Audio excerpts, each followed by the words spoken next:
not this one. So should I send him the new one too? Yeah. Send the new one too. Okay, he has to start. So. Yeah, send this one. Sorry. Okay, I will.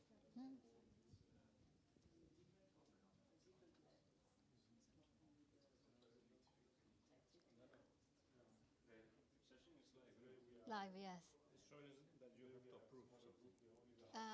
Give me an email of approval.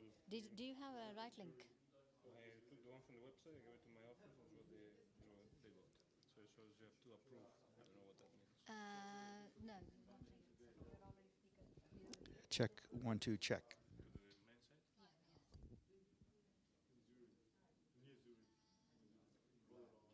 the main site? It's like 10-second delay. So if you don't want to get point the mic down. Is your like what you're it's the same way. Where So, do we go? 1 second. Yeah. This one? Yeah. As in YouTube? Yeah. No, I think this is 1 second. I just check and update. War auch hier. Which one?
Hi, Chris, you're telling something? Someone just came to one of the servers and asked for milk.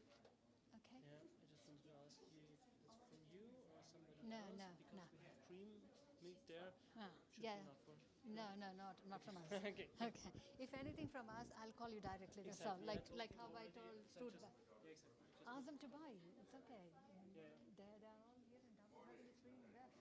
Yeah. Ask them to buy. Ask them to go to restaurant. Yeah.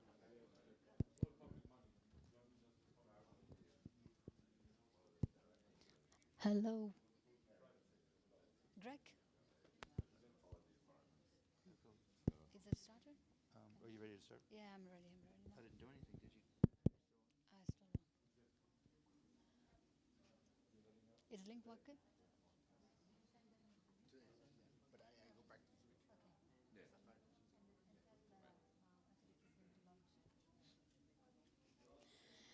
Good morning, lady.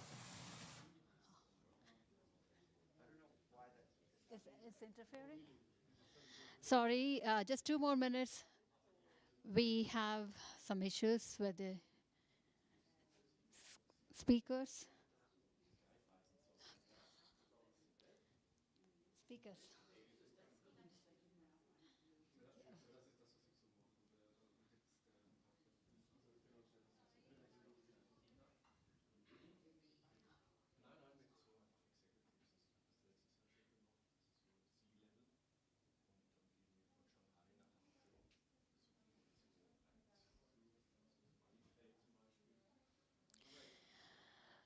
Good morning, everyone. Thank you so much for joining. I know it's the last day in Davos, but you all made it. That's very important. Thank you. So here we are going to start the last session in those 5 days, Innovation Lab, where we're having amazing workshops coming from universities, IT companies, and consultancies, and from blockchains. But I would leave the guests to introduce themselves before they start their workshop. So yeah, before we begin the session, I would love to give what we exactly do, what is Quantum Phi, Davos Innovation Week, and what are our products. So our company is called Quantum Phi. We work on research and awareness of technologies, especially the innovative technologies and emerging technologies. So we work on AI, blockchain, and all other areas of Web 3.0 and upcoming technologies like quantum computing, etc. So what we exactly do with these technologies, we create a system, ecosystem for the startups to adapt these technologies and make their startups to scalables. So that is our primary target. But that's not enough for the startups because I've been working with the startups for more than 15 years now. I launched around 120 startups here itself in the same room for the last 7 years. So with all that experience, we decided to build something different for the startups, not only providing them with awareness of technology, but also create a proper ecosystem for them, raising funds, meeting investors, getting connections. It's not always money for the startups. It sometimes can be, the collaborations can make a lot of impact on it. And that's what I learned in Davos, coming here for more than 10 years. Connections are very important. But they come here, they talk, they go, and they miss a lot of opportunities because 5 days is just not enough. Davos attracts more than 20,000 people every year with a lot of big companies, startups, investors. So what we have done with all our data, we created an AI tool with the help of Watson University. You can say hi to them. So in the partnership with Watson University, we have an amazing team, researching team, where we developed an AI product with the help of the data that we have.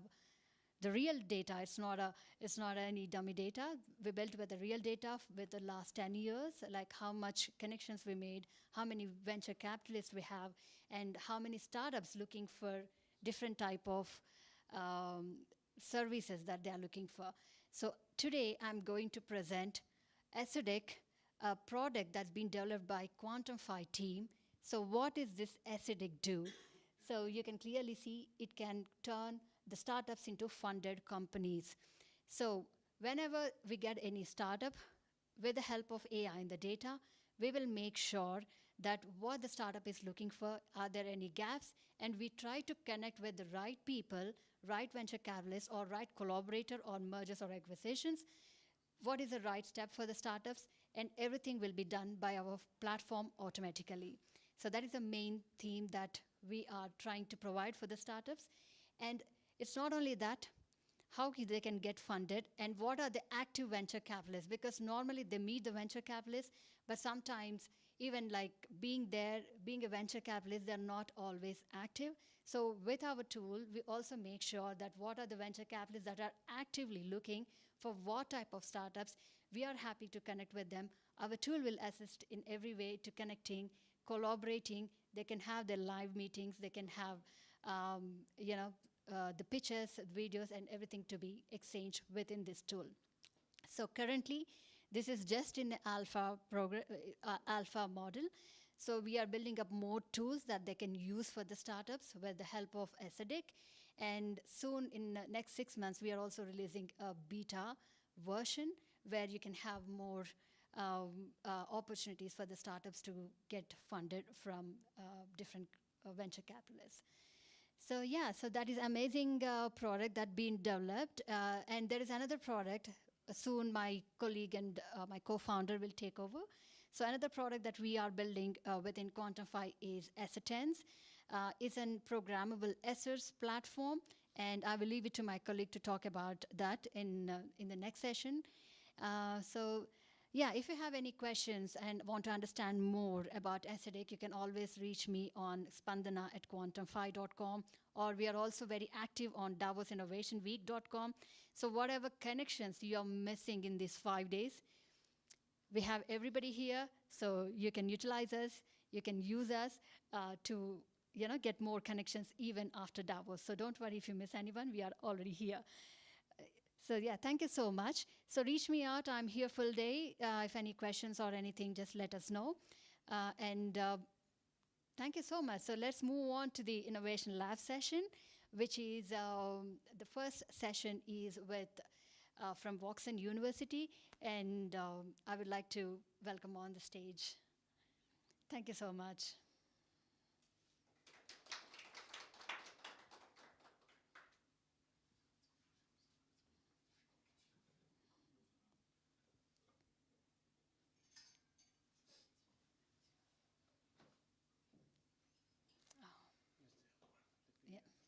Yeah, sorry. Yeah.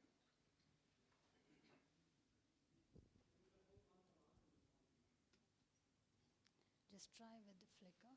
Where's the laptop is fine. All right. Yeah, you can use the laptop or you can just. No problem. And please introduce yourself because I leave it to you. All right. Well, thank you and good morning. As you mentioned, I come from Washington University. I'm the vice president in Europe. That's the equivalent to rector of the university. One of my colleagues, Dr. Hemachandran, was presenting here, I think, a couple of days back, one of the panel members as well. And with him, well, you can see the logo of the university there. A bit of context, though I work in India for the last 15 years, I'm not Indian, even my name pretty much says so. I'm from Spain, I'm pretty much close by. But since I work in the Asian ecosystem, not just India, mostly we work a lot on the computational social sciences. Are you familiar with what computational social sciences are? Sounds fancy, but does it ring any bells? Social sciences, for sure you know what it is, but any idea what computation and social sciences together will come in? I suppose not, too early morning to call, all right? You have any idea what game theory is? Yeah, sounds familiar, John Nash. Even if you don't know John Nash, Russell Crowe, A Beautiful Mind, the movie maybe, yeah, about John Nash. Okay, see, this particular tool, normally we work with embassies, governments, and corporations, largely, that you can find it online as well.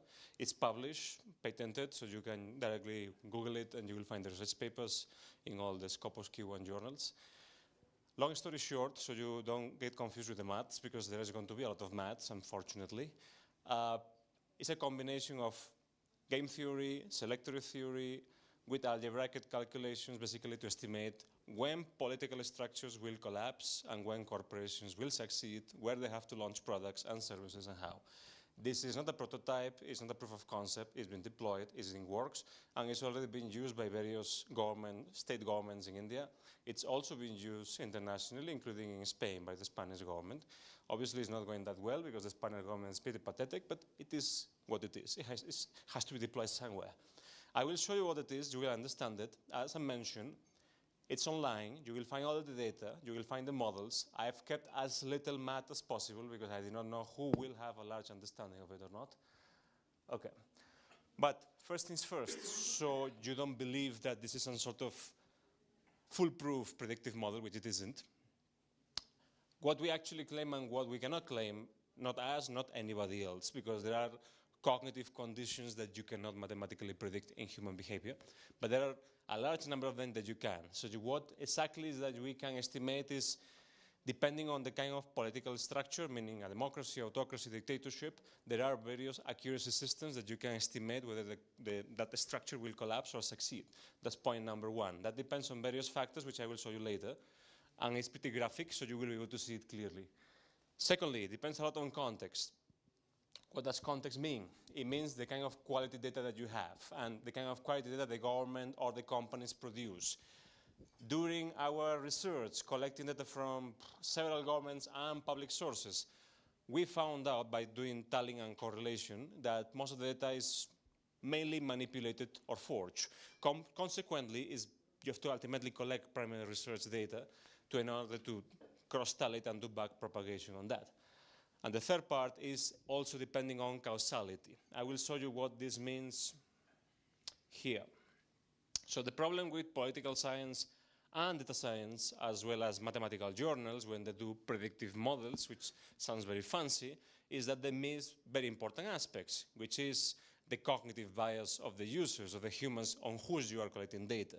You collect very objective data on facts, but you forget to understand who is producing those facts. So consequently, everything else collapses across the board. Do you know what a black swan event is? You know what a black swan is? Not the black swan, not the swan per se, but the black swan. It's a theory in management, as you know very well, but it's also used for events. So for example, the Ukraine war was a black swan event. Venezuela was not a black swan event, was well seen that it will happen. But there are other segments of black swan events that you can see here, for example, Arab Spring, Brexit, etc., which were not forecasted by predictive models. Are you familiar with the Arab Spring? You know what it is, but are you familiar? Do you know how long it took to kick in from 0 to 100? You know how long it took? 48 hours. It started with somebody setting themselves on fire in a market, and from there on, 2 days later, 3 governments had collapsed. Now, of course, there are underlying issues which had to be estimated, but not a single political science scientist or mathematical researcher with whom we work was able to forecast this with the right data that was already in place. Those are what is considered black swan events. Why that happens? Due to various factors. First and foremost, the data that you have, say World Bank data, WEF data, IMF data, government's data, it's temporally biased, which means you cannot estimate a predictive model beyond 6 months. Anything you try to do beyond 6 months, the amount of bias and the lack of reliability on the data will drastically reduce. This comes in combination with the geographic issues, which I will show you in the later slides. What does this mean? Data coming from Western countries is normally more accurate than coming from other regions. No particular reason, the only reason is that those regions try to hide the data. It's as simple as that. So there is no data. However, Western countries also forge it. So don't think that we are all here very ethical. That's not the case either. But the kind of data availability and the kind of quality is much higher in that regard.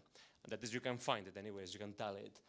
And the third one is the bias. The ones who enter the data, the ones who loaded the data, how data has been collected, the time of variables, both dependent and independent variables, are not sufficient or are not advanced enough.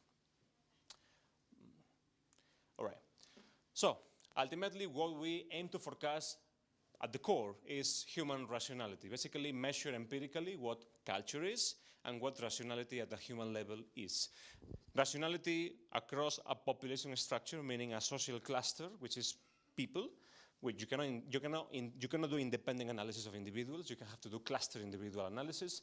So hence you measure the anchoring bias, meaning how much they anchor on their belief system, how much they believe what they actually believe, and how much you can measure that. Secondly, how averse they may be to loss. By a loss, that does not mean that you lose something. It means to the fact that you are able to transfer your ideas to another ideology. For example, transferring your political beliefs, being from a Republican to a Democrat to a middle ground, and so on and so forth. How flexible you may be on that regard. This can be also replicated to corporate structures when you want to form teams, or you want to launch products, or you want to ultimately open a new branch in a new country. So you can always utilize it in that fashion. And the last part is how effective you may be, particularly from the bias point of view. Unfortunately, humans are normally managed by emotions. Most of the decision-making capabilities we have at the larger level, political and corporate-wise, are driven by emotions, wrongly emotions, and by very inflated statements, which ultimately mean nothing. I'll give you an example from a gentleman who was here, who you know very well.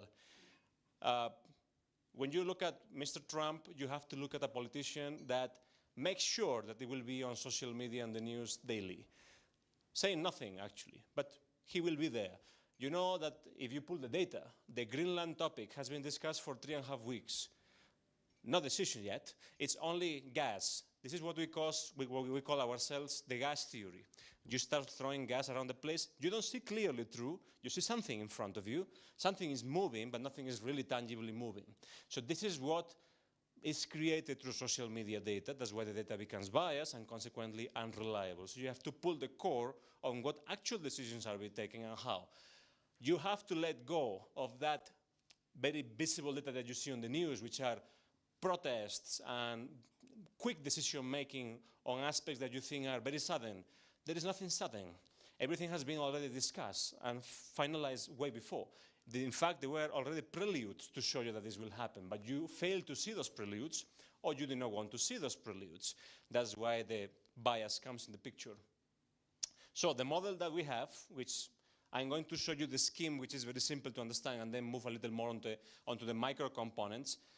Just bear down with me. I'm trying to make something quite complex into something pretty understandable for anybody. So try to visualize. Normally I will use a whiteboard, but I don't have one. So try to visualize this. You have this pyramid, all right? And I'm going to move forward in the presentation from showing you the pyramid, and then I'm going to show you the micro aspects that are measured within that pyramid. Not separately, but within it. So this is the outer onion layer, all right? The outer onion layer is formed by these particular 5 levels, from 0 to 4, and you can see each of them measures different components, from the individualistic psychological components to the subnational, national, regional, and international level data sets and type of structuring of data. To give it to you graphically, if you have 5 types of data, all of them are interrelated. There are features which are going to be interlinked, and you go on interlinking them, and you find the common patterns. This is, of course, a very advanced model, hence the kind of layer-based system. On the other side, what we bridge, basically, what layers we try to find, what common patterns we aim to find in between those. On the one side, if you look at democratic structures, we try to look for common policy outcomes, common decision-making, common personality approaches, various factors which may be common across all those democratic structures, alleged democratic structures, of course, by paper. On the other side, if you look at authoritarian regimes, which sometimes they are authoritarian but mask as democracies, then you look at exactly how the elites, the social elite, not the political elite, try to position themselves and how they form groups among them. On the other side, the last one, you look at cascades, which basically how transitions and crises originate and how they originate. Again, for you to remember, so it's clear and you don't get lost in translation. This is the outer onion ring of how the model works. Within this, we measure overall how data is collected through these particular mechanisms. And now, what you can see here, where things get more complicated and fun, is within the pyramid, which is the logic, what do you look for? What are your variables? What are your dependent variables and your independent variables? So what are the features, basically? There are all these features, all right? The most important one is the kind of position of the actors. So as you can see on the title, you have the actors. Within the actors, actors means the players, who all you are identifying. Within those, you look at the position, basically how many type of policy outcomes will be there. Remember, game theory, so there are multiple outcomes possible. On the other side, you look at the influence of each of the actors, basically who influences whom. Very important one is the veto power. This happens a lot in the UN bodies, who has power to veto whom, and hence, consequently, you may have a large majority of actors with common policy outcomes, but somebody will come with a veto power, with an absolute power to block you, and they will block you, not for the larger interest of the organization, but for their own. So can you estimate those models before they occur? On the other side, you have salience, which basically has to do with the kind of issues that that particular actor will portray, and then the flexibility to move forward in thought processes. And lastly, what I was explaining to you before, which I will show you in the next slide, is the CIA, the cognitive index. The psychosocial conditions, basically, and how you measure, say for you as voters, I'm assuming that all of you come from pseudo-democratic countries or pseudo-democratic systems. You all vote, or you all have the option to vote. So consequently, can you measure from the voter system two aspects, capacity and fatigue? Not physical fatigue, voting fatigue and voting capacity. So don't think of fatigue as physical, but fatigue from a voting point of view, an exhaustion point of view of comprehension of what is happening around that. So that is at the micro level within the pyramid. Remember the pyramid, micro level is this. These are the kind of features that we have to measure. And at the meso and macro level, at the larger structure within the pyramid, you measure these three aspects. Is getting mathematical, you can ignore that if you want, no problem, but on the one side, you try to measure how much each actor matters. This is very critical. How much each of that particular actors are important in the particular equation of the decision making, how they form coalition, very, very critical, and largely, how much likely is to create chaos or to create harmony in that particular ecosystem. And then,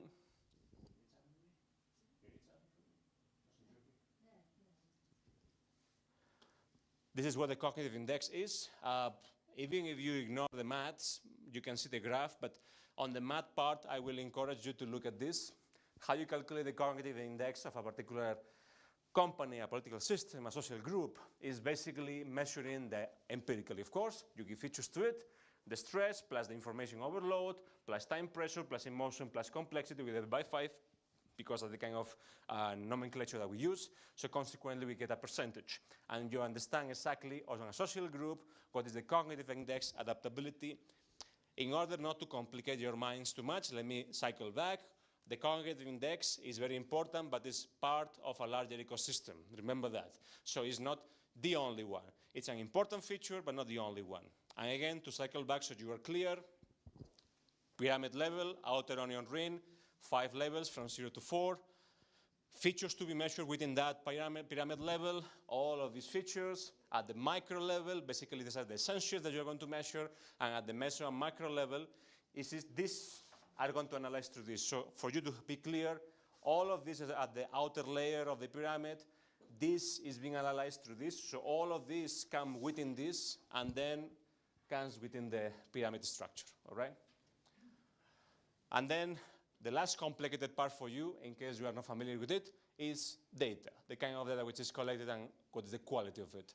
So what is important is that the temporal data, your data, is temporally oriented. That means it's not exceeding beyond 6 months projections.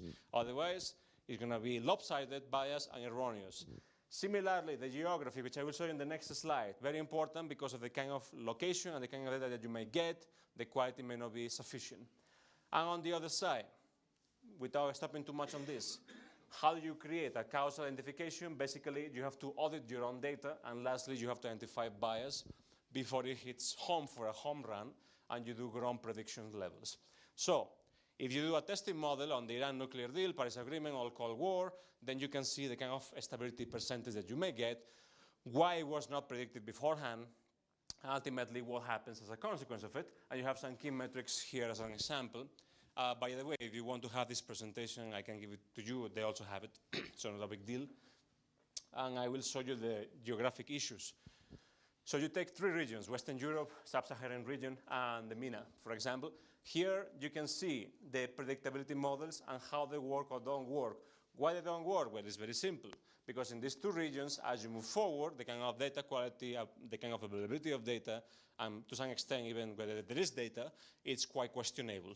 In many cases, it's not there because it's not been disclosed. And it goes in evolving in that tangent. Consequently, when you use the traditional human predictive model, which is you as an individual, as an expert, versus or along with a machine learning model, the predictability, quality, and accuracy drops drastically. Consequently, going back to my first slides, why all the papers that you see in pol science journals, math journals, even management journals, or policy journals, the predictions are normally drastically wrong, because ultimately they are ignoring all these features and they're taking random data, do some random sampling, running some theories and some models, which they think it works, but ultimately it doesn't. And I can give you one example which we are working on right now. This is the past one. So this is one we worked recently.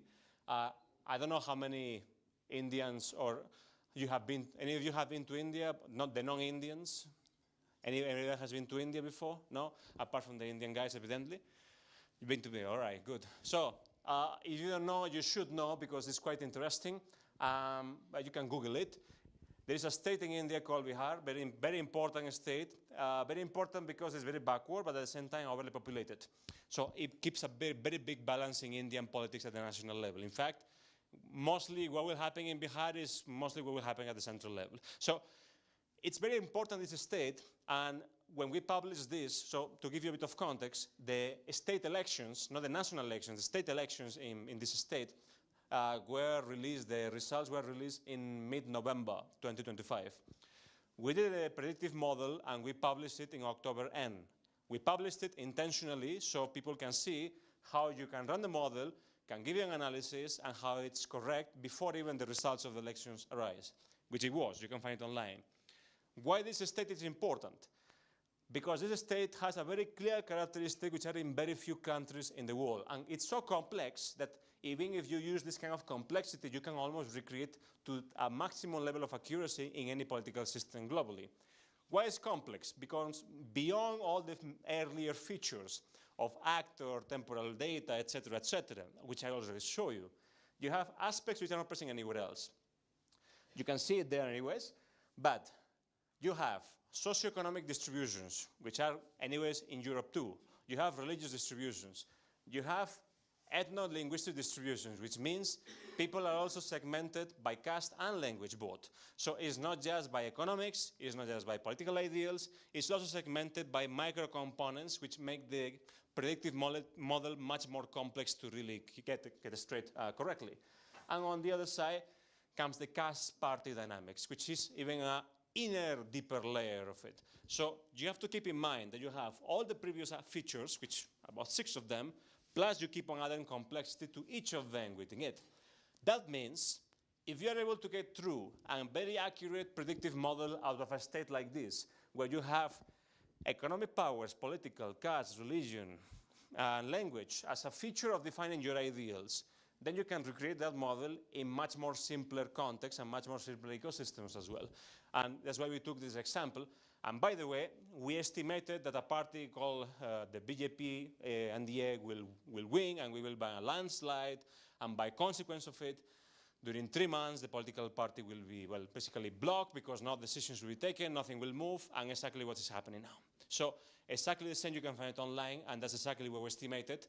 Let me give you a very nice anecdote. When we ran this, we went to the political parties that were about to lose, so they can correct course, but as very good political parties, they hear what they want to hear.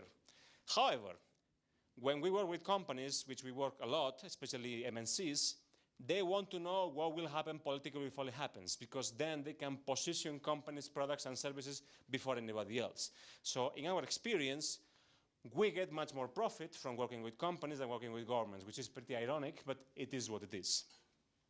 If you are interested, we do have the papers published on Venezuela, Latin America, and also what will happen in the next 6 months in 26, particularly driven by 8 minerals and energy.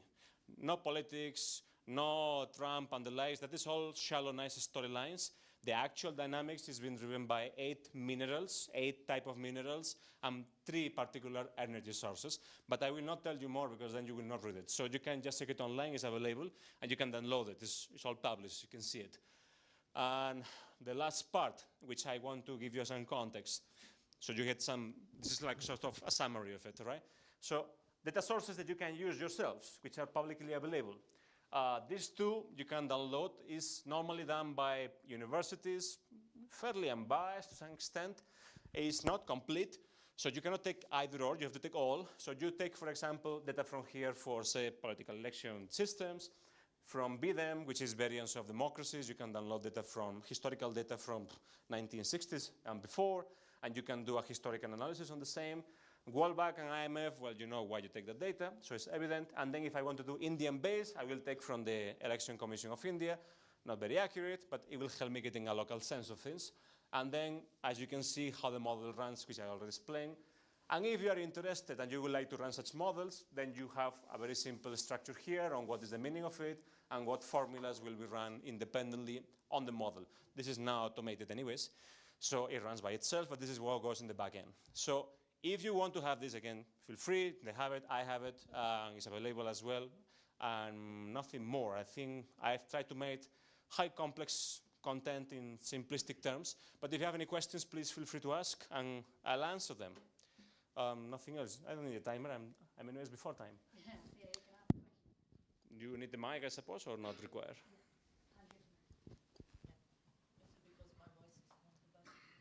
Yeah, my voice is not great with the call, but it is what it is.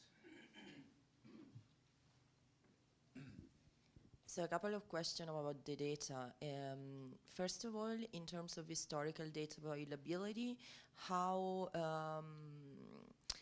long does need to be the length of data you use for prediction of 6 months? And what happens if there's high non-stationarity in this data? And the second question is, when you have low quality data in non-Western country, are you also using techniques like synthetic data, measuring the correlation between those data and other data that are more available, and try to fill in with a synthetic sample? Right, on the historical bit, that will depend on the kind of model you would like to run. For example, if you want to, say, do an analysis for an oil company to enter a new region, for example, the kind of data you will need will have to be from the, not just the political structures, but even the business structure of that region, probably from 1950s and beyond, if you have it. Normally it's there. Accuracy of the data, you have to always question it, evidently, but you can always collect data through public sources as well, which is not just that data recorder, but you can do a sentiment analysis or random sampling through other sources too. And then you find patterns in that. If not, then you collect primary data. That is the only option you have. That is much more time consuming, evidently. And sometimes it's not possible because nobody gives you that data. However, there are companies that have worked with us that have given us data because they had a very particular project. We signed an NDA, they give us their data. These are oil companies in particular I'm talking about.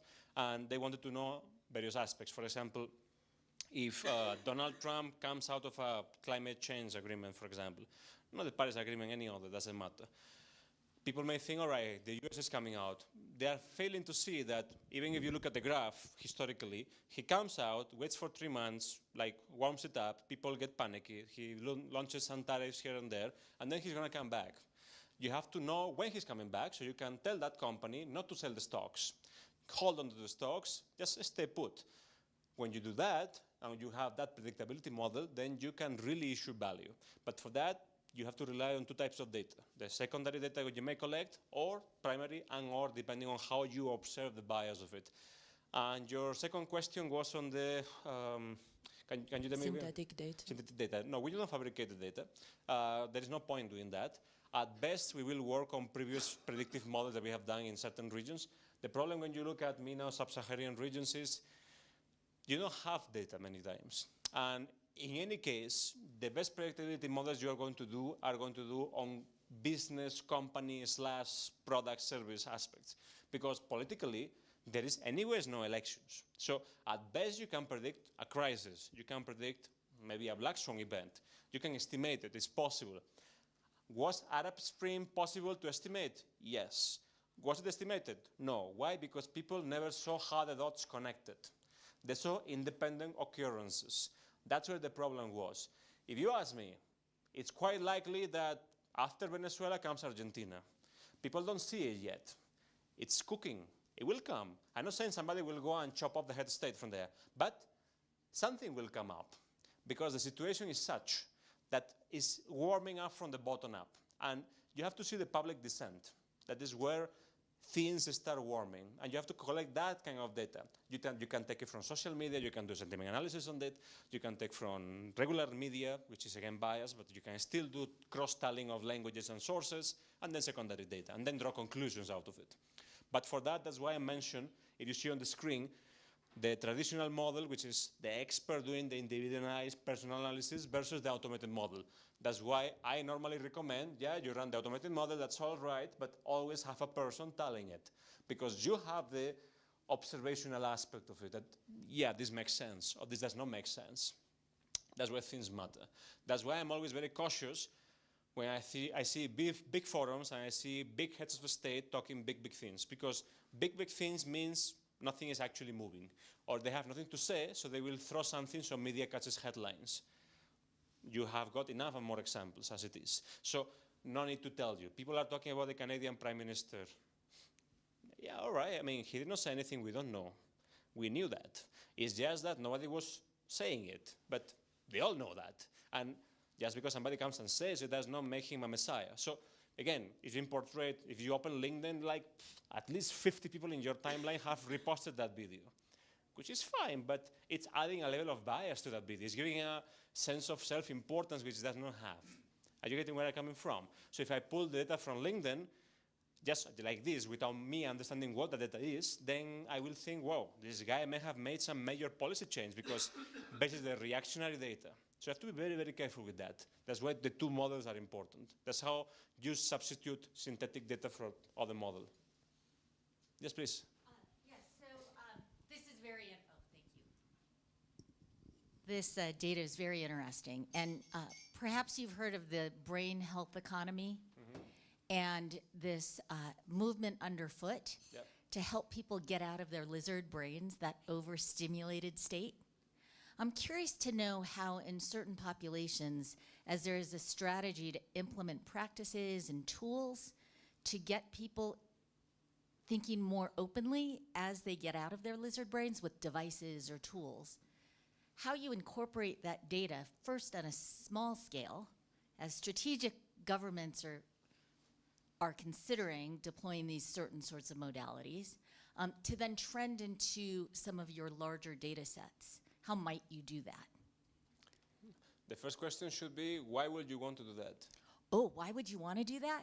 Because one of the reasons why there's such political strife in certain areas is because when people are in their fight, flight, or freeze state, when they're overstimulated, when they have cognitive overload, it is much more difficult to think openly, right? You retreat into your core beliefs. And in political systems, in order to move forward, you have to have some shared common ground. We are at an unprecedented time in history right now, where many of us struggle with sleep, anxiety, stress. It gets us into a state where we retreat to our own camps, and it's very difficult to have conversations to move things forward. And so there is a movement underfoot in certain governmental organizations to help improve brain health so that we can think more openly from a productivity standpoint, but also from a community standpoint. So that's why these initiatives are underway. And that's going to be critical in the future as we think about how certain communities are able to respond to different political activities. Okay. Pithy, I sorry. think I have, let me show you.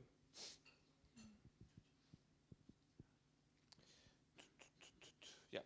So you are asking how you will collect such data and how you will make those changes. Well, you have to think on two perspectives. First, you cannot do individual assessment for each particular citizen. It may be possible with the smaller countries. It is not possible with larger scale countries. Sometimes citizens are not even there in the official records. So that's another part of it. In fact, as a matter of fact, why we took India as an example of political systems. In India, you have 1.4 billion people population. 700 million are in rural areas, out of which many of them don't even know there is anything outside of their state. They don't know it exists. Many of them don't know there is something outside of India. Many of them don't even understand there is a wall out there. Somebody like me comes and they wonder where this animal has come from.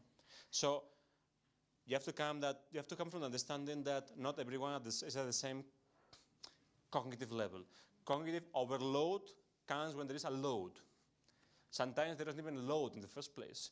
Sometimes there is a cognitive undermining of the individual, which happens quite frequently. Especially this has been seen in schools and higher education. When you look at I don't know how many of you have children of whatever age, but you may have observed it. The kind of resilience level, hunger levels, is not in their control any longer because we are born in a particular comfort generation. So the only kind of data that you can collect is you move layer-wise. But this may look, okay, very straightforward. But first and foremost, you have to depend whether governments and institutions are willing to collect that data to start with. It's not that simple to get into solve societal psychological problems. That's why I ask why. I know what you are trying to tell me. I understand it's a very noble purpose. But you are assuming that the government has the citizens' best interest in mind, which is not the case. They have their own best interest in mind, not yours. We all like to think that, yes, my government looks for me. No, that's a wrong understanding. They run you, yes, they run you as a group, as a cohort, but they don't have the best interest. That's why data has to be collected in these particular layers. Internationally, it will be difficult. Time. Yeah, I'm out. International will be difficult, but regionally you can definitely do it. But if you take countries like India, extremely difficult. And in China, anyways, they will not let you. So it doesn't matter. So, sorry, one last one, but yeah, try to be very quick, maybe 30 seconds. And if you have any questions with him, Dr. All will be here for the next 1 hour, isn't it? For some time, yeah. Till 1:30? No, till 1:30. 1:30 tough. I have a train to catch, so yeah. So yeah, so you can talk to him, offline. I'm so sorry, but this is the last question. Yeah, quickly. I'm Michael Kortmusch from Zurich. I just wanted to ask you how your economic predictive model is differentiating from other models. Like, for example, Martin Armstrong has one. So if you can say a few words about that, how is yours different? Tell me one model that collects actual cognitive data on individual clusters of people. You collect behavioral data. I don't collect behavioral data. I collect cognitive behavioral data, not just financial data. The problem with the economic models and the financial models is they collect behavior on that activity. I don't take it on that activity. We take it on the larger individuals, irrespective of, in this case, political affiliations or not, as a group. Besides that, we try to understand how that correlates with politics. Same occurs with economics and finance. That's why many researchers in behavioral finance and economics are now shifting towards more mixed models, as I was mentioning, ML, traditional levels. Otherwise, it does not move forward. That is the main restriction. Humans are not as simple as they used to think, that we just measure behaviors, we make it common to all, because everyone behaves the same, right? I mean, who doesn't think that? And then ultimately you make a uniform theory and you publish that and becomes the law. But then the law doesn't apply. That's why they get debunked continuously. Same with Nobel Prize winners. They do a theory, gets a Nobel Prize, and then 10 years later, actually it can be improved. So it was not exhaustive enough. That's where the cognitive index comes in the picture. Yeah. Thank you. Problem. On time then. Yeah, thank you so Thank you. much. Thanks for your amazing workshop. Yeah, as I said, you can reach out on mail for questions, for other details about the workshop, and also he'll be there here for next half an hour, so you can ask him any questions. Okay, so going on to the next session, I would like to invite company from Assetens, and I would like to introduce the CEO himself and explain what his product does, and yeah, hand over the mic to him. Thank you.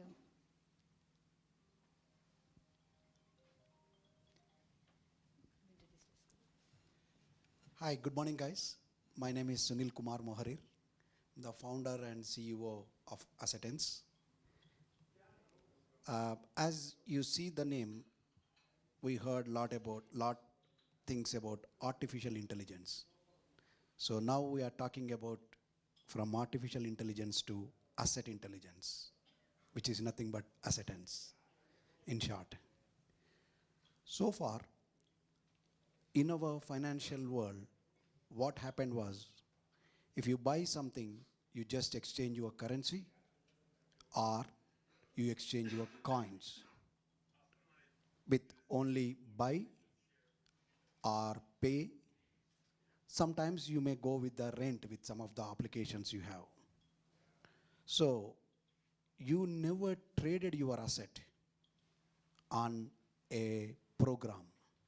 So this is what Assetens do as a part one, which is Assetens Pro. What it will do is, I will demonstrate in 2 minutes, but a high level what it will do is, if you have an asset, for example, your house or your IP address, there are only around 300 plus assets we have configured. Traditional, non-traditional, and hybrid. Even if you have a bond, repo, everything is an asset. Or if you have any physical instrument, whether you have a car which is not used, so that is also an asset. So ultimate aim is, there are 3 trillion unused assets are there now. For example, if you have 3 watches or 3 cars or a spare room or too much in your godown or a warehouse, you have your agriculture products which is not valued correctly. So I'll take the example of my colleague just now told. In India, a lot of people don't know what is the other side of the world. So for example, I have a complete warehouse of rice bags here, which is not valued correctly, but a trade in stock exchange is valued by $1,000, where your entire rice or wheat is not even valued for $1. Without rice or wheat, you will die, but without any trade or without any your stock or shares, you will not die. So we have generated a new valuation formula for the asset in entire world for 300 plus assets. So we have a quantum algorithm we built by physicists, and this algorithm is having 4 dimensions. One is market value, one is the demand and supply. So what is the exact supply? And what are the conditions of the market? And also, so far, nobody has predicted the predictive analytics of your assets, which is done by AI. So for example, 2 minutes back, your asset is a value, but after 2 minutes, the value is different. But most of the assets now are done by T+1, that means traded date plus 1 date, or after 24 hours, or after some time. But our assets are valued runtime, that means on the exact second what is the value, and it is always increased value. That is a value form we built, and we program for each and every asset where you buy, rent, offset, buy now, pay later, or you can loan, or you can invest, like that we have programmed, which I am going to demonstrate. Then there are 50 plus operations you can do with one asset. You can generate it as into a coin. This is a new coin, which is obviously when I launched the product, there is a huge demand about this coin. Let me explain on a very high level. So if a stable coin is there now, it is pegged with a currency, any currency. So that is the famous now. But what we have done is something like you are going with a receipt to a casino. What happens in the money? There is no money in the casino. So your receipt is not valid. Same thing like your stable coin. So now we build this Assetens coins, which is pegged with your assets. Whether you have mangoes, or whether you have rice, or whether you have IP rights, or anything is pegged with your asset. That means you have a value in your receipt. Something like this receipt, with this receipt you are going to Costco, a warehouse. The item will be there, you will be delivered definitely. So there is a collateral for your coins, which we designed this from our New York team of, I have investment banking experience of 30 years. So my colleagues and we have generated this coin, new coin, very new concept. You can go through that. It is also called Assetable Coin, assetablecoin.com. You can go. All the features you can see. So now your currency is traded in a coin, but you can transfer also with whatever currency you want. Any currency, USD or any currency you can transfer these coins. And also Bitcoins, and 15 plus platforms are there. Then you can release these payments using acceptance rails, which is payments and settlements. So far, as I have participated in the panel, everything is in institutional. Nothing is in law, nothing is programmable, nothing is governance so far. But we have created these payments and settlements very clearly in acceptance rails. So this part has been developed by our colleagues who works on university. I like to thank them for this product. And this is what I just explained. We dynamically value the asset. That means runtime. At the same minute, your asset will be valued.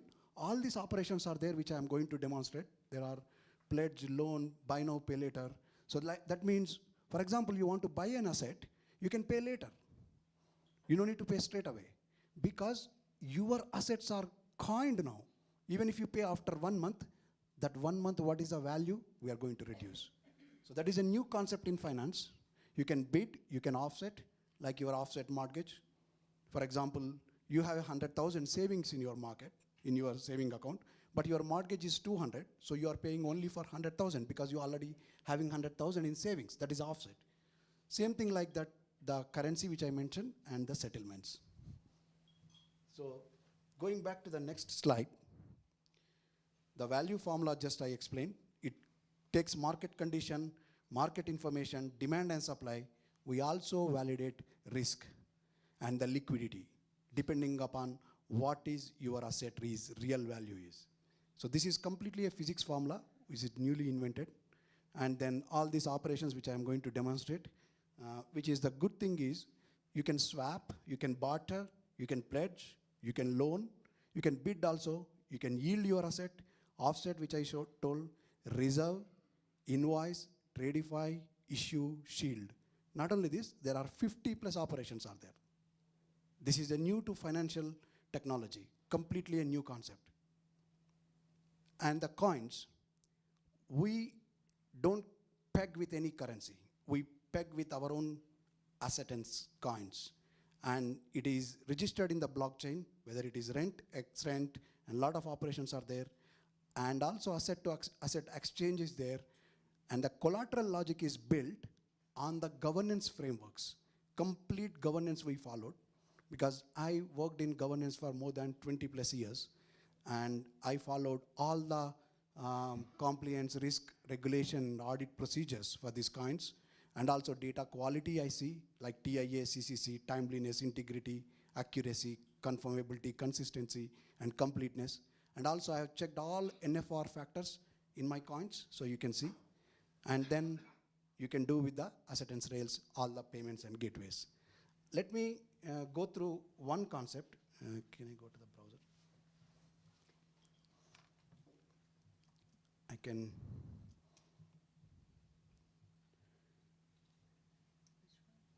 There was a browser opened.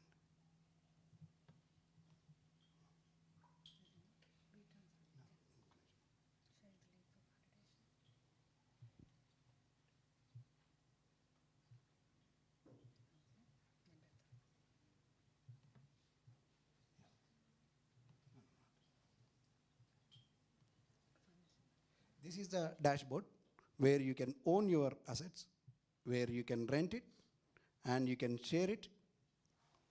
You can see any of the operations, all these 50 plus programmable operations you can do. Let me demonstrate one swap if you want.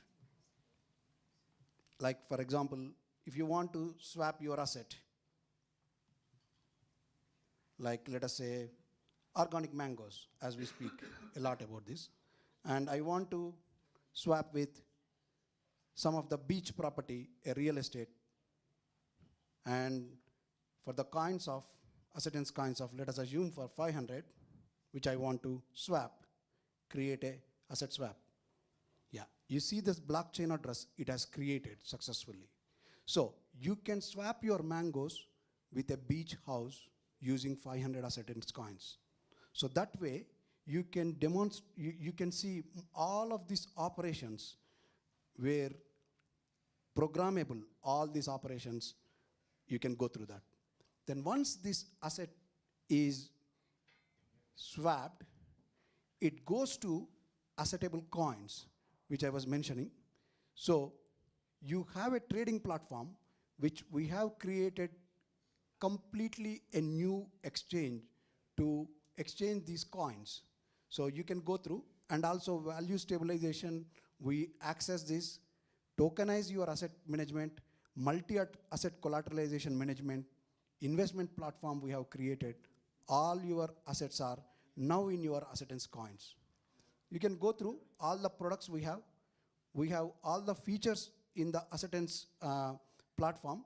And what we can do is, before you go to this, you can also go through all the platform features of acceptance, which is we have in the ecosystem, which I was talking about. A complete platform we have built.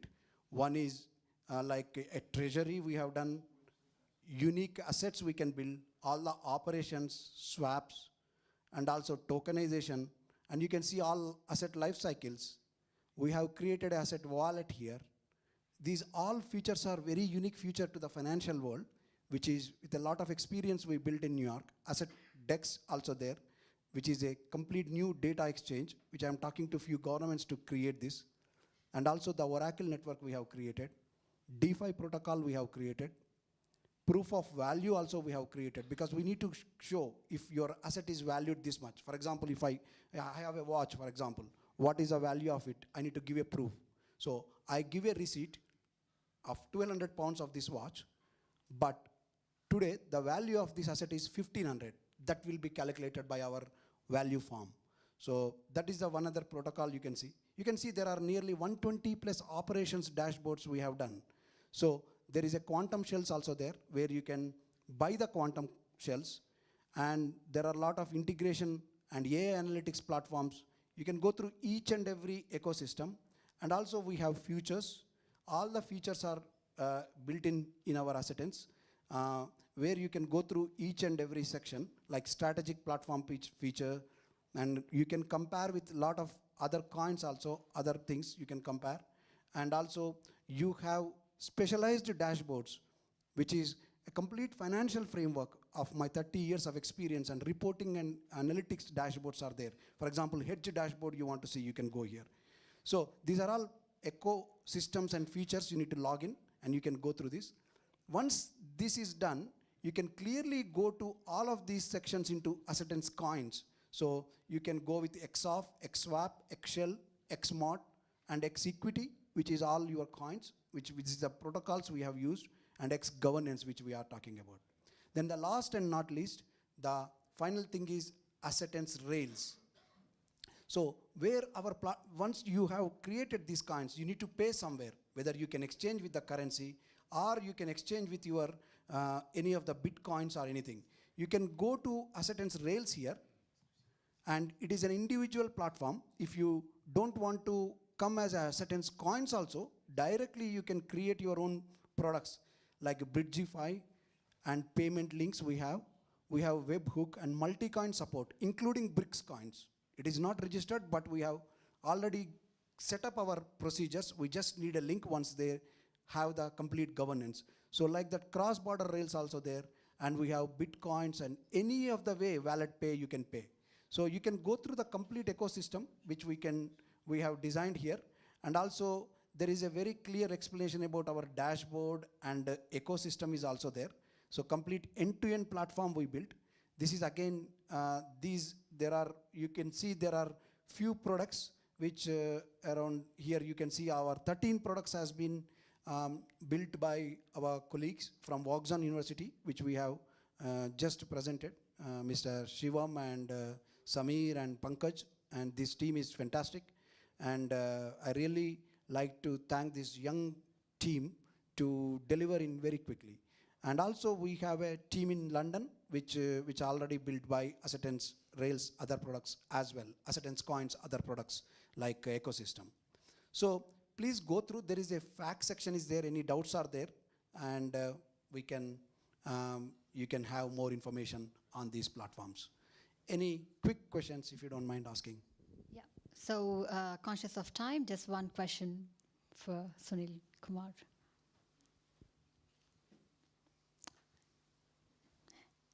Okay. No one? That's great. But if you have any questions later on, he'll be here for next 1 hour, so just get in touch with him. Otherwise, you can message him on sunil@quantumfi.com. And also, sorry, and also you can use these links. You can take from the, can you go to the presentation, please? Yeah. The last link. Adlini Cheti. I do have one question. Yeah, please. Yeah. So could you maybe just, I'm not very close to the topic, but it would be beneficial for me if you could summarize on an individual level what the benefit is, and on a potentially on a societal level what the benefit of this is? That's a great question. First, let me explain about the individual level, then I go to the society. For an individual level, if you see now, as an example, I'll tell you, I sit in a computer and I buy some share, okay? That share is worth about $1,000. Tomorrow it will become $2,000. Am I really doing anything? Individually, no. But if you see a farmer in any country, he's working very hard for his rice or wheat to produce. But how much it is valuated? $1, his entire bag is not correct. Individually, as you correctly asked the question, we, as an Assetens, we value that. It is not equal to $1 for his rice bag or whatever the mangoes he produce, which is done by hard work. Just I'm giving one example, like that there are 300 assets are there. So you can increase the value from $1 to $10 or sometimes more than $100. So that is individually he is getting benefit, A.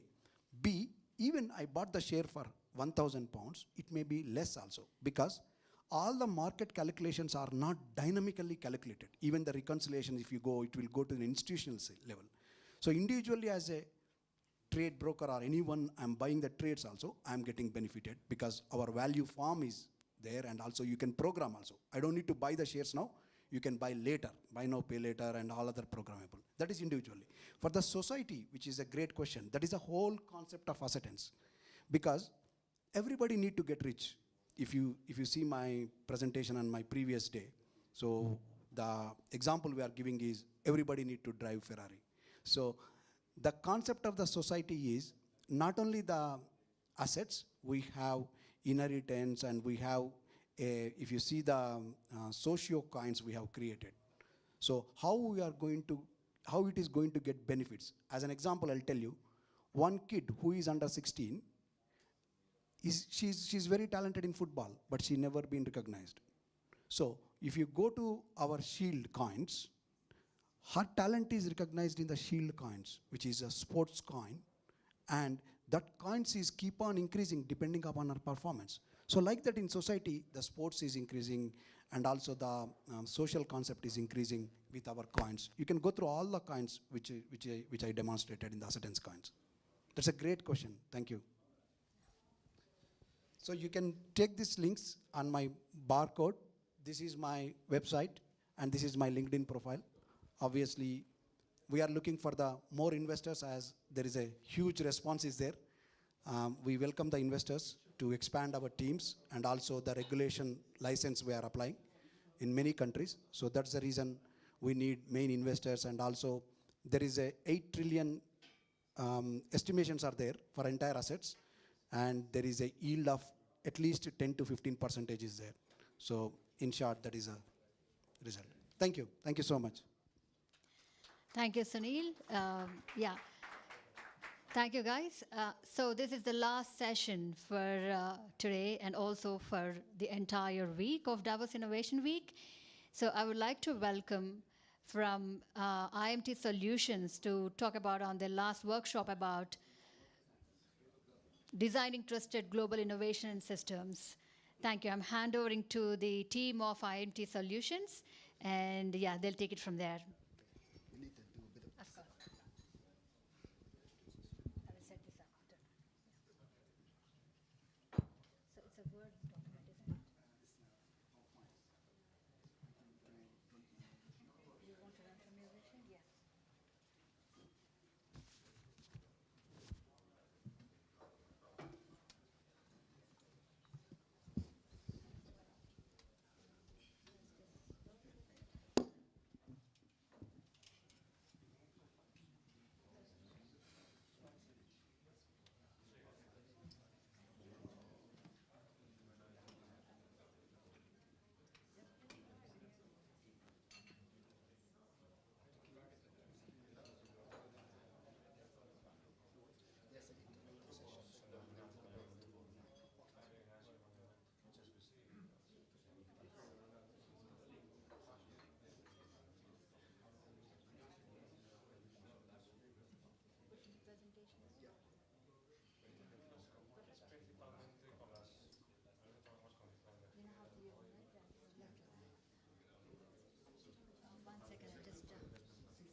Ladies and gentlemen, if you don't mind, can you just come and have your seats? Our last session is going to start in a second.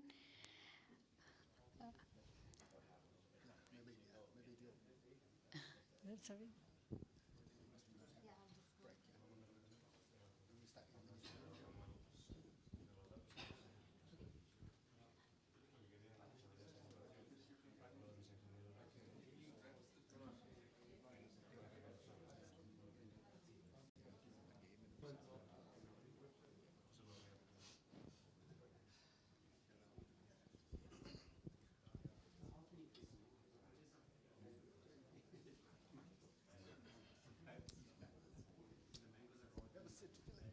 I'm looking forward to this, and this is the highlight of the week.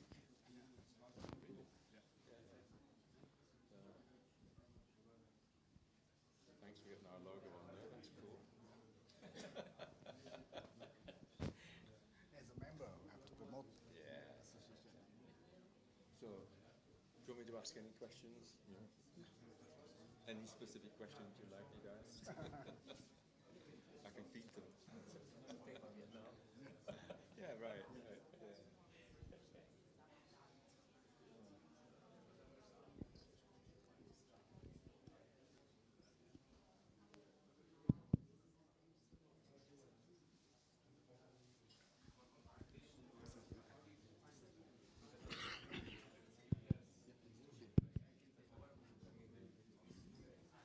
Yeah. So hello everyone. Let's start the last workshop of today and also for the whole week of Davos Innovation Week. My name is An Mai. I am from a far away and very warm country. From Asia, I'm from Vietnam, which is very warm. Yeah. I really enjoy the atmosphere in Davos. This is my second time. This year, of course, a lot more interesting with a lot of things happening, but I would like to start a session. We're talking about how we can design a global innovation system in this really fragmented world. Yeah. Together with me, I have Hung Trung. Right, my name is, can you hear me? Yeah, my name is Hung Truong. I am a senior product and engineering leader for a number of years. I spent decades actually building and scaling and leading large engineering organizations and innovation centers.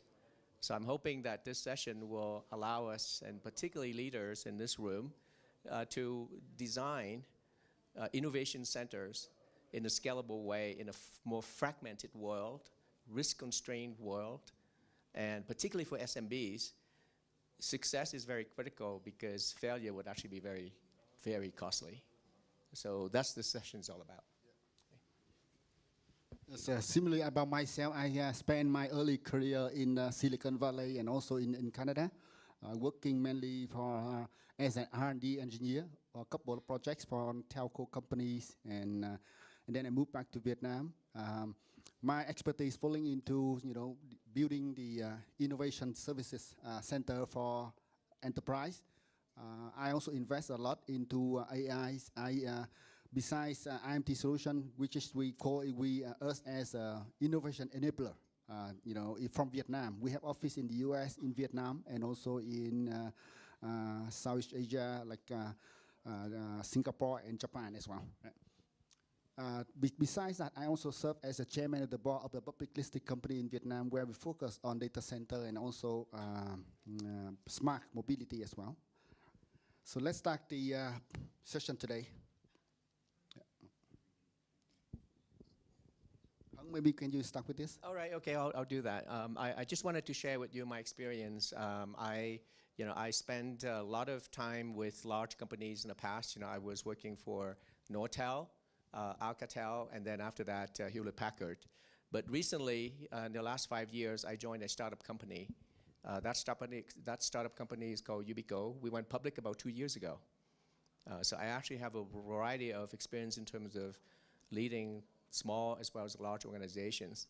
What I'm seeing, based on what we actually have achieved, whether it's actually in a large or small organization, is how do you build capabilities? I actually have the fortunate or the chance to have designed innovation centers around the world, in particular in Eastern Europe, in South America, and also in Asia. So what I am seeing right now, based on what we have, what we try to achieve in terms of getting the right talent, is there is actually a shortage of talent. I can give you an example. About 3 years ago, we wanted to design services on top, of the product that Ubico actually produced, and I had a tough time trying to locate and get talents coming from Brazil, as an example. Brazil has great graduates, but we were not able to actually get the right graduates to be able to, to work on our product. So there's definitely a talent shortage. The second piece is around, compliance and regulatory. So how do you do this with, with less risk? Because in a cybersecurity company like Ubico, we wanted to make sure that we are FIPS compliance, meaning that there has to be some cybersecurity in place to be able to, to work on a product. And last but not least, I'm just talking about how do you actually scale your team, right? How do you scale your team quickly? Because sometimes, there are some services that we would need, and we don't need 2 or 3 engineers, but there are times when we said, okay, right now I need 15 engineers. How do I go about doing that? And the right way to do it is to actually build capability from the get-go and invest in these capabilities for the long term. Okay. So talking a little bit about capital, no longer, just follow just talents. So in this case, what, I mentioned about trust, right? In the cybersecurity world, or even in the financial world, in SFTA in this case, how do you make sure that the environment that you actually invest in would actually be in compliance, and you actually build that trust from the get-go, right? The second piece is also, in the past, we looked at cost as a primary factor, but in this case, it's not about cost. It's actually where do you actually invest in the talent, right? And making sure that the velocity is there, the governance is there, and the risk is actually low. So with that, I think we're gonna take some time to ask you to fill out a survey. We can use the survey results and then have that as a point of discussion. Yeah. Please scan this one and then provide your thought.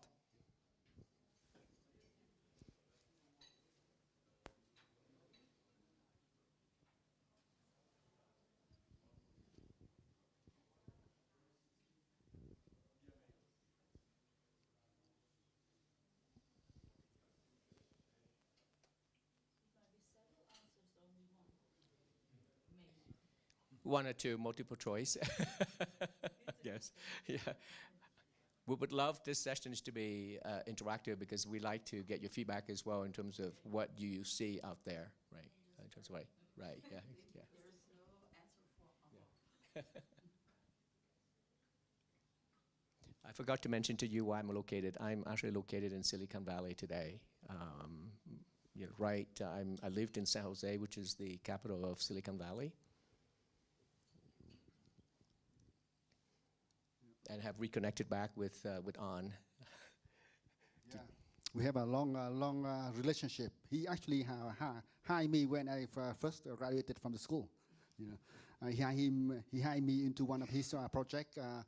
By that time, for Nortel Multimedia Lab in Toronto. So he actually the person who gave me the opportunity to went overseas and started working. You know. That tells you how dated I am. Yeah. So now let's have a look. Hope that everyone is finished. Let's have a look at this one. Yeah.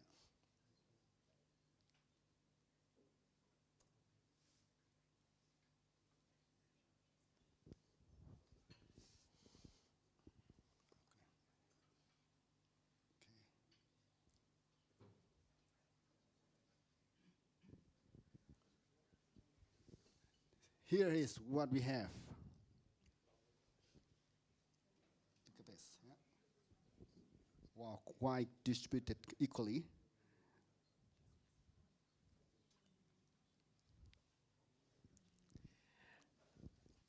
All right.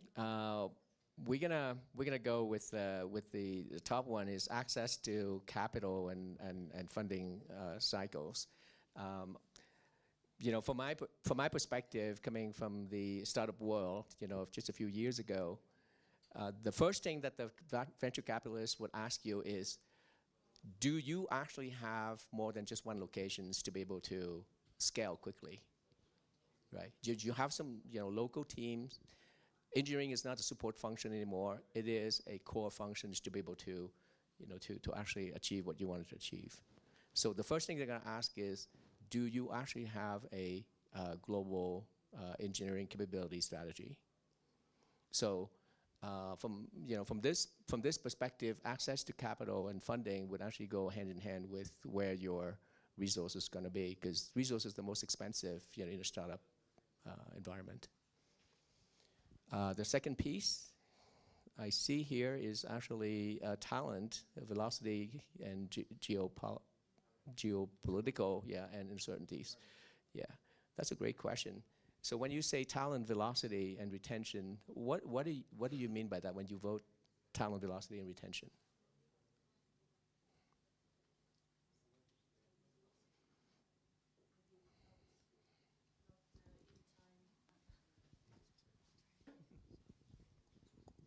For people, it gets more time to develop than for technologists. So technologists getting far ahead of the human capacities to obtain the vast amount of information generated each month or even. Right.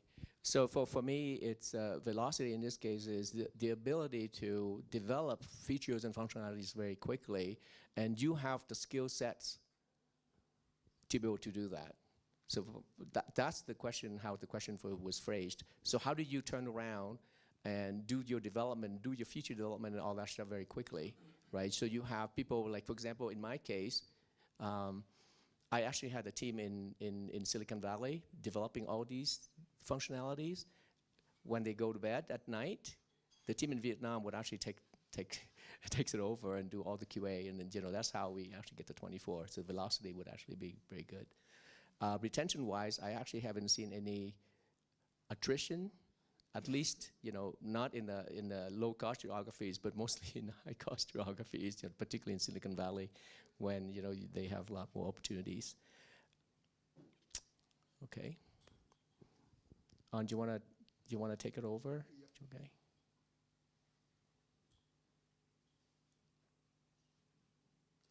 Okay, everyone. So we've just done quickly this first, question, and it shows us some interesting, points. Let's continue.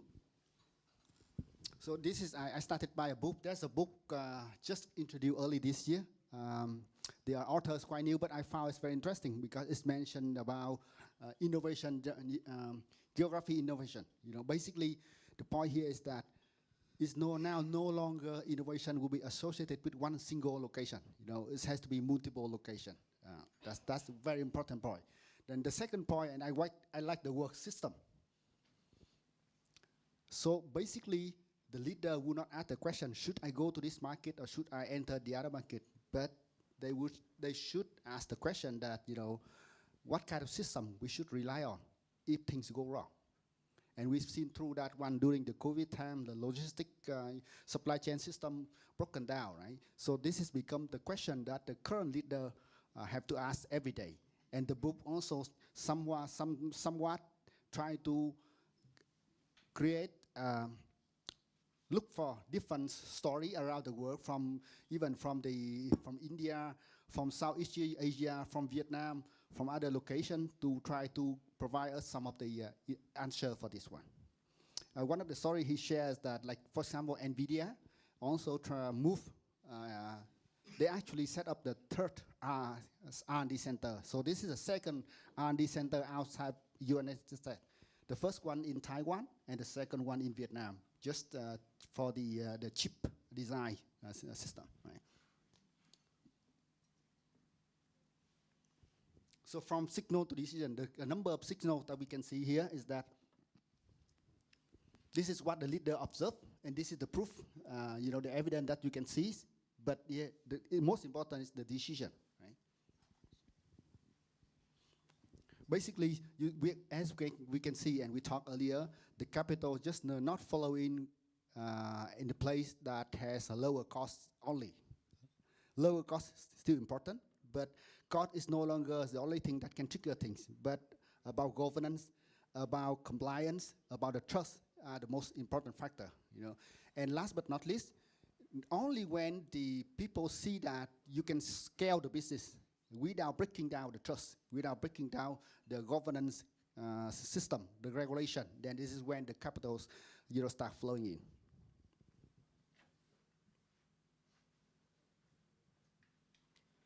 Now let's start with this. The other question, interactive question, which signal give you the most confidence to scale in an emerging ecosystem? So what kind of signal that you can see would trigger that?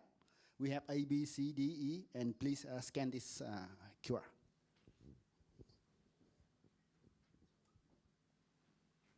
Yep.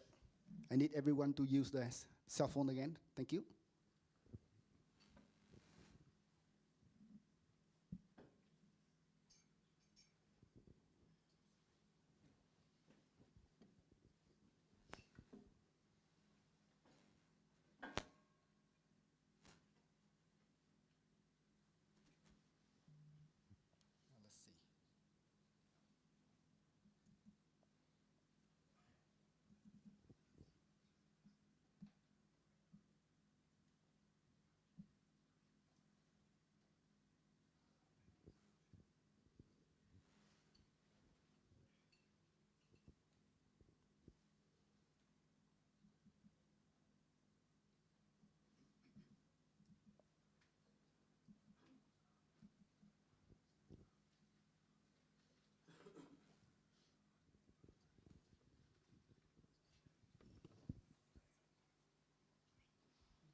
Yes. It's very interesting. Well, as we all can see, right? The visible, this is very important signal, right? Public investment in digital infrastructure. So infrastructure is one of the very important signals. And the number two, I would say the strong third-party audit and IP protection. Yes, again, any information, either you work at the, make decision at the country level or at the corporate level, it has to be verified by a third party, reliable third party. Either your consulting company, either let's say a Big Four or any other expert that can help you to really validate the information. And then we have the upskill and talent pipeline. It's very important. Is there any going to be a challenge for us to hire people there, to keep the talents? Very important that the team has to be stable. What is the attrition rate? What is the also the salary increase or cost increase, as well? Because you are planning something for the next 5 year, 10 year, not just the next 1 or 2 years. So it is very important to consider the stability as well as an important factor. And then we can see data protections, the multilateral commercial agreement, and friendshoring framework. Yeah, it's become the last. Interesting. So again, we see that all of us here agree that the infrastructure, digital infrastructure, is very important. Third-party audits also very important, and upskill the talents also important. That's most three important fragments. Let's continue.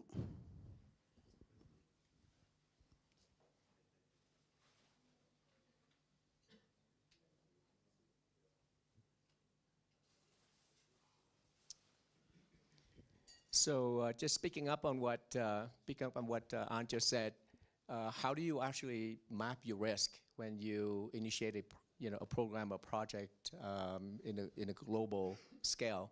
So if you actually have really very high governance and maturity, and at the same time you have also very fast velocity, to your point earlier about velocity and ecosystems, then you attract capitals, because capital will say, well, this is a place that we want to invest because there are a lot of good resources to be able to achieve what we wanted to achieve. The second piece is if you have high governance maturity but very slow ecosystem, then that's going to be a little bit of a niche where you do some very small strategic pilot, but you're not going to, you don't want to go big on that. And the third point around low governance maturity, right, and really fast, meaning in this case you actually have a lot of good talent, but the ecosystem is actually very risky, right? And then last but not least is, if low and slow, then you might want to avoid all cost. Okay. So from my perspective as a leader in product and engineering, I tend to value a lot more how can you accomplish and get the product out quickly. So in my case, when you provide a lot of value added services on top, and not just pure supplementing resources, offshore resources, then it's not good enough.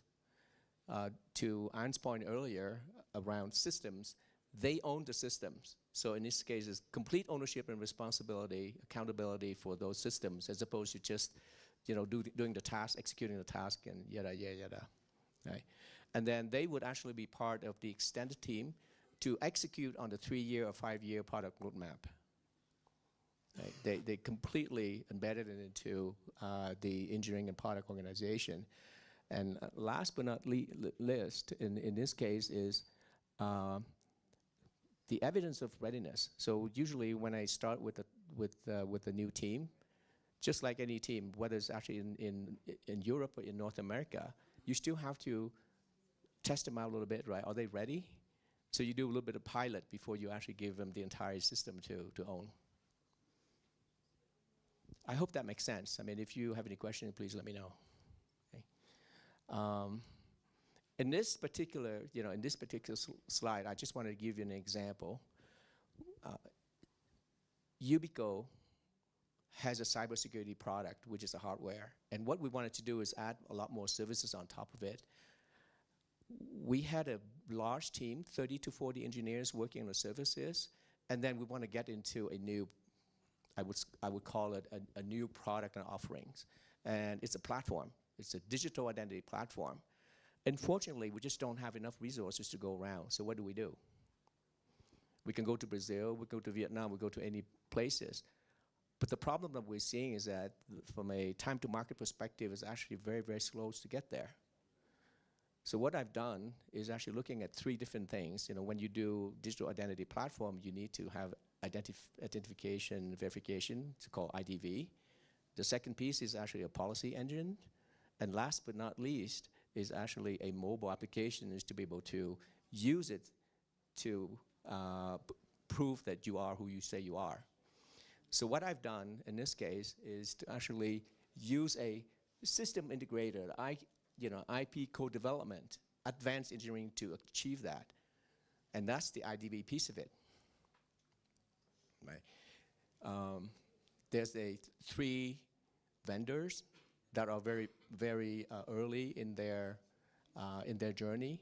So we pick that up and we say, hey guys, can you actually own that piece of it? So this is where the value add comes in. The second piece is commercial models shifting in this case. Please. Yeah, just a quick question before we move on about IP co-development, right? You're from Silicon Valley, so you have all the experience on that. I'm in the ESG and AI area, and lots of governance and lots of development, let's say. How do I safely scale that IP without too many infringements, internally and externally? I mean, the current way is contracts and NDA. Is there any more innovative solution to that? So I give you an example. The policy engine that we co-develop with this vendor, you know, they have about, I think, 6 or 7 engineers that have been doing this for a long time. What we've done is that the core IP is theirs. Anything on top of it to customize what we need, because whatever they have may not answer or address all the use cases we have. Those additional functionalities would actually belong to us. So that's how you own co-IP, and this is where things comes in. So right? Ownership, yeah. That's right, it's Okay. complete ownership, and it's a really, you know, it has clear delineation, and the legal team actually works very hard to actually make that clear. Perfect, thank you. Yeah. Okay, and then last but not least is that, you know, I needed to develop a mobile application. How do I go about doing that? Because the team is completely, my internal team is completely maxed out. So we reached out to a firm. Their name is actually funny. It's Hippo in London. So they're responsible for making sure that the mobile application would actually be developed, because they had some experience doing that for the NIH. That's pretty, you know, that's pretty much it. So with that, I guess we need to take another survey, yeah? And I promise this is the last one, so please use your phone.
Very interesting.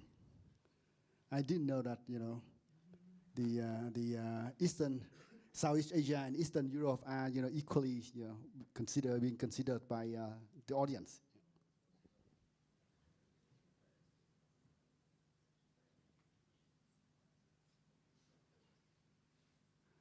So here, Southeast Asia. Maybe let me ask you guys 1 or 2 questions. When we're talking about Southeast Asia, to be specific, which country are you talking about? Southeast Asia. Yeah. Southeast Asia. Which one you're referring to? Yeah. That actually is emerging from a policy and from a talent perspective.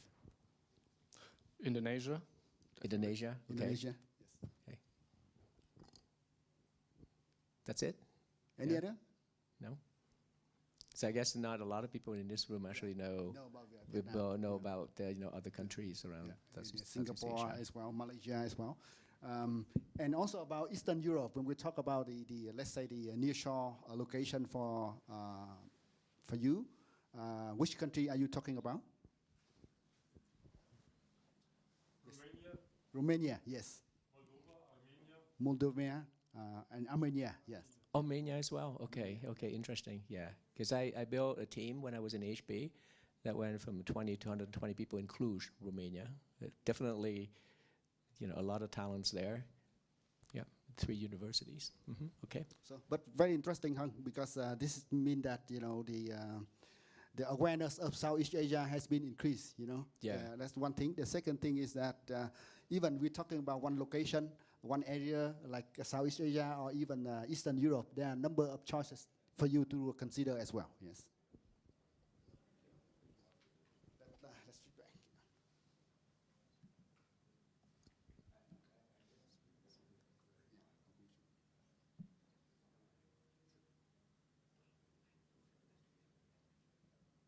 Okay, this is the last slide.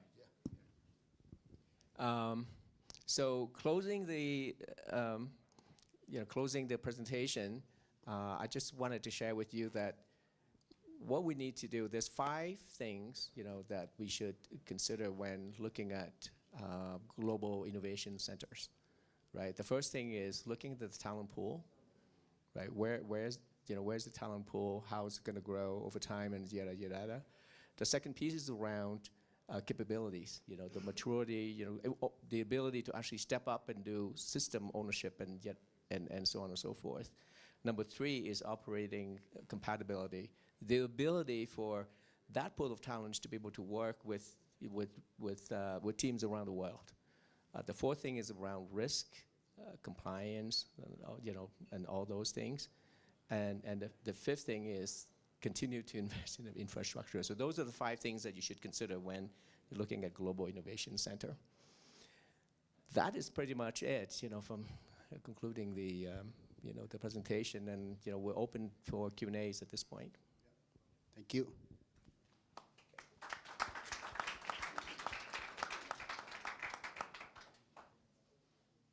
And if you want to connect or continue the conversation or have any questions, our LinkedIn profiles here, please connect.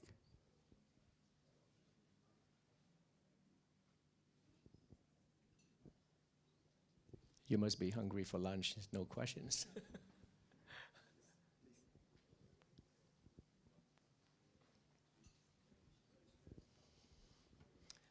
Hello, thank you for your presentation. Hello. My name is Natalia. I wanted to ask, in the options that you gave to the audience, I see that there was no option for Africa. Is it that you see Africa as an emerging market that's so far behind, or does it just not feature in terms of innovation hubs? I think that if you look at Africa, from my perspective, and when I was working in the larger companies, we did look at South Africa as one destination, but we did not look at some other parts of Africa to be able to to comment. However, I do know that Morocco actually has emerged as a good destination for setting up innovation center. Yeah, I hope that answers your questions. Thank you. Please, yeah. I was just curious to hear this framework. Is this for software technologies only, or does it also apply to hardscape, firmware, and software tech? It is applicable to both firmware and software tech, because the company that actually I just came from, Ubico, has a lot of firmware as well as software as a service. Great. Yeah, yeah. Thank you.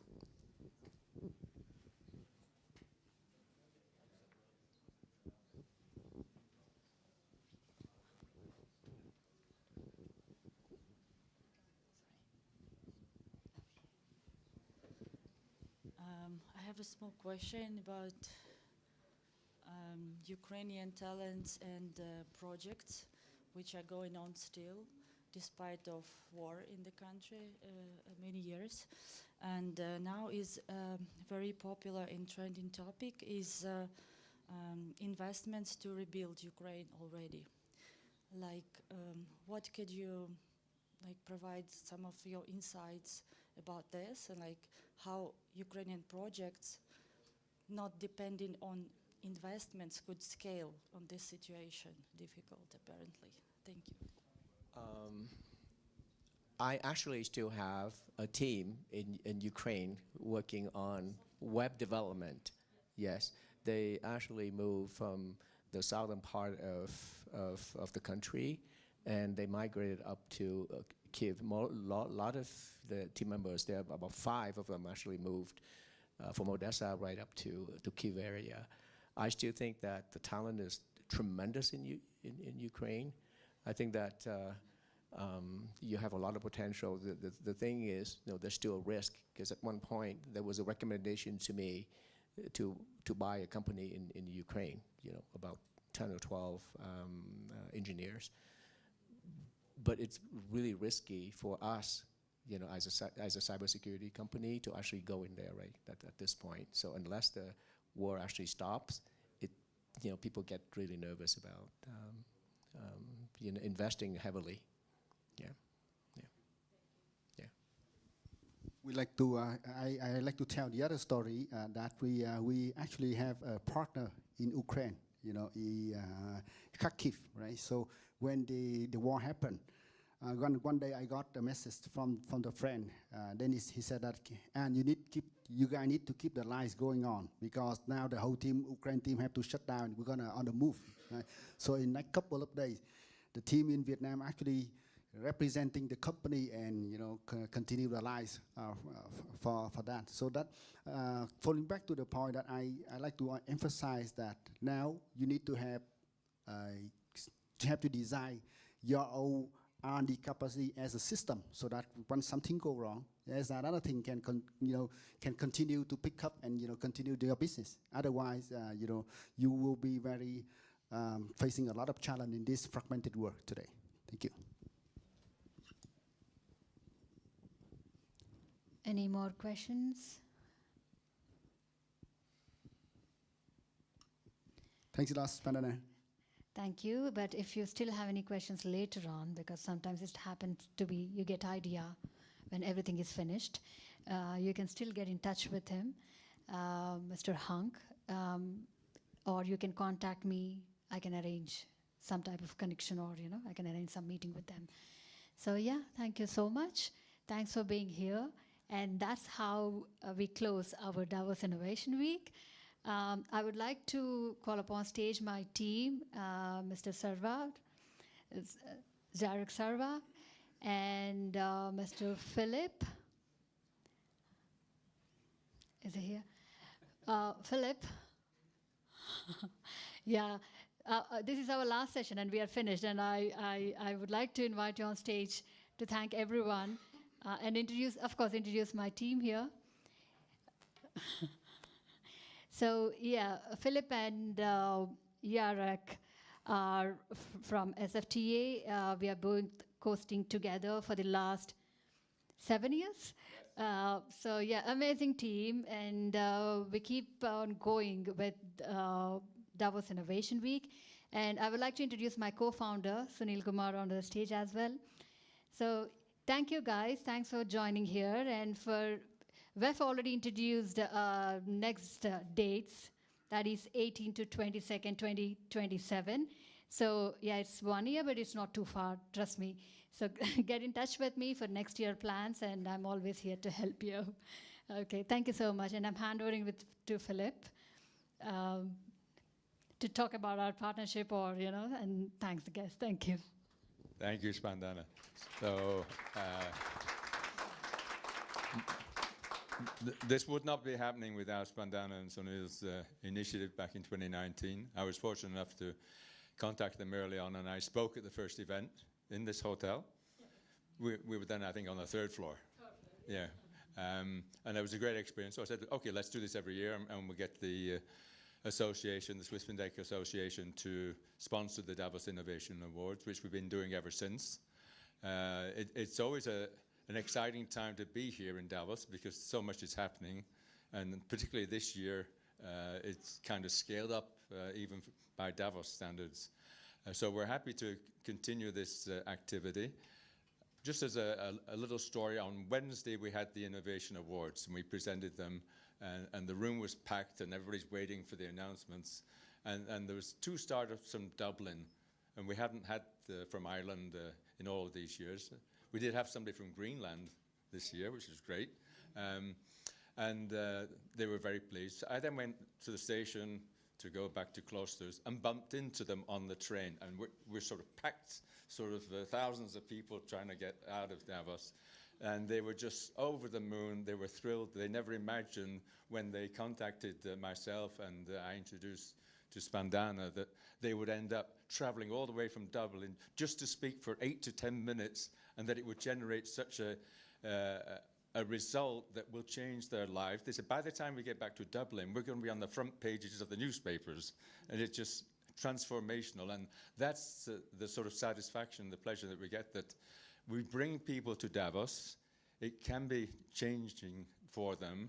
And with 7 years of doing this event, we're now looking to the next 7 years. So thank you very much for your support. Thanks to Spandan and Sunil, and thanks to Yarek and our friends from Vietnam. We have a very close relationship with not only these gentlemen, but also the government of Vietnam. We have MOUs in place with the Ministry of Finance in Hanoi, with Da Nang International Financial Center, with Ho Chi Minh City. It's also working out. So we operate both within Switzerland and also globally where there are financial centers. So keep in touch with us, and we look forward to welcoming you back next year. Thank you. Thank you so much, guys. Have a nice journey back to your home. Until then, until 2027. Yeah, thank you so much.